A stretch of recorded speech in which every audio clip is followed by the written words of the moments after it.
तिरंगे का अपमान, मजदूर एकता। तीनों कृषि केंद्रीय कानूनों को रद्द करने की मांग को लेकर जारी प्रदर्शन के बीच सिंघू बॉर्डर पर बड़ा बवाल हो गया है। स्थानीय ग्रामीणों और किसान प्रदर्शनकारियों में भिड़ंत हो गई। इसके बाद दोनों तरफ से एक दूसरे के ऊपर पथराव किया गया। सिंघू बॉर्डर पर स्थानीय लोगों व आंदोलनकारियों के बीच पथराव के चलते कई लोग घायल हो गए हैं। इनमें एक पुलिसकर्मी भी है। फिलहाल माहौल बेहद तनावपूर्ण बताया जा रहा है।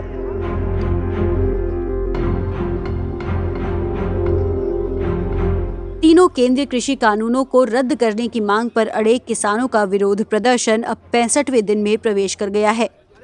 वहीं किसानों का समर्थन करने यूपी गेट पर पहुंचे दिल्ली के उप मुख्यमंत्री मनीष सिसोदिया ने कहा कि यहां पर पानी और टॉयलेट की व्यवस्था कर दी गई है। उन्होंने कहा कि किसानों और सरदारों को गद्दार कहने वाले राजनीतिक दल ही असली गद्दार हैं। उन्होंने कहा कि 26 जनवरी को दिल्ली में हुई हिंसा की जांच जरूर होनी चाहिए। रात को ही यहाँ पानी और टॉयलेट्स वगैरह की व्यवस्था कर दी गई थी। अब मैं यही निरीक्षण करने आया था कि व्यवस्था सुचारू है कि नहीं है, कहीं कोई दिक्कत तो नहीं आ रही है। मुझे समझ नहीं आता कि भारतीय जनता पार्टी की, इनकी सरकार की ऐसी क्या मजबूरी है, किस मजबूरी के तहत ये लोग किसानों को गद्दार कह रहे हैं। भारतीय जनता पार्टी के नेता किस मजबूरी के तहत आज इस हरकत पे उतर आए हैं कि ये सरदारों को गद्दार कह रहे हैं। देश के किसानों को गद्दार कहा जा रहा है। जो कौम पूरे देश पे जान लुटाती रही है उस पर उसको ये गद्दार कह रहे हैं, तो ये इनको जवाब देना पड़ेगा। इनकी क्या मजबूरी है कि जब लाखों किसान मना कर रहे हैं जिस कानून के लिए, करोड़ों किसान देश भर में मना कर रहे हैं, पूरे देश में प्रदर्शन हो रहे हैं इस कानून के खिलाफ, फिर भी पूंजीपतियों के हाथों ऐसा क्या दबाव है, ऐसा क्या दबे हुए हैं भारतीय जनता पार्टी के लोग, उनकी सरकार, कि वो इन कानूनों को लागू करने पर अड़े हुए हैं। इनको तुरंत वापस ले लेने चाहिए। जो भी लोग हैं, हिंसा की है, जो वायलेंस तो गलत है, तो जिन लोगों ने वायलेंस की है उनके खिलाफ कार्रवाई हो, उनके खिलाफ इन्वेस्टिगेशन हो पूरा, लेकिन एक्चुअल में उनके खिलाफ हो ना, जिन लोगों ने भड़काया उनके खिलाफ हो।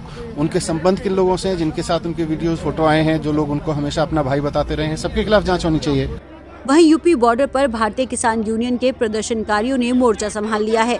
किसानों का धरना समाप्त कराने के लिए गुरुवार को दिन भर गाजीपुर बॉर्डर पर चले हाई वोल्टेज ड्रामा के बाद देर रात पुलिस को बैरंग वापस लौटना पड़ा। बेकीयू नेताओं के आह्वान पर देर रात पश्चिमी उत्तर प्रदेश से करीब 500 किसान धरना स्थल पर पहुंच गए। यहां किसानों का विरोध प्रदर्शन अब भी जारी है। आपको बता दें कि किसान आंदोलन जारी रखने के लिए राकेश टिकैत ने अहम बयान दिया है। उन्होंने कहा कि हम जगह खाली नहीं करेंगे।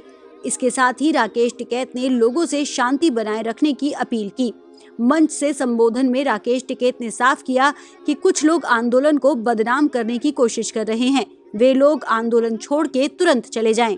जो भी यहाँ पे गलत लोग हैं, जो संगठन के लोग नहीं हैं, मीडिया कर्मचारी को छोड़ के, पुलिस प्रशासन के लोग, जो LIU के लोग हैं उनको छोड़ के, अगर कोई गलत आदमी है जिनकी मंशा गलत है वो यहाँ से छोड़ दे, चला जाए यहाँ से।